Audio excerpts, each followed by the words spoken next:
in a landmark decision that would evoke silence, loss, rage, and hope, the Supreme Court described the harmful consequences that would result for African American students who were forced to attend racially segregated schools.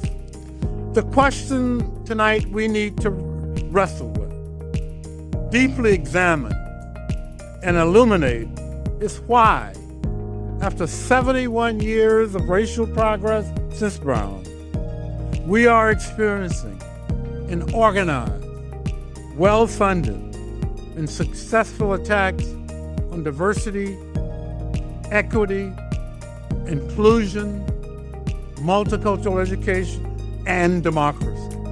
The harms of segregation were not solely to African Americans. They were harms to our very social fabric that we live on in our nation.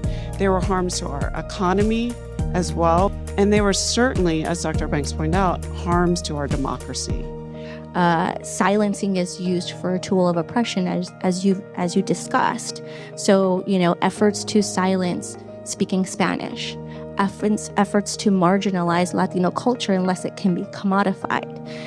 We are living in really trying times, and that we have to really not only maintain hope, but we have to maintain faith.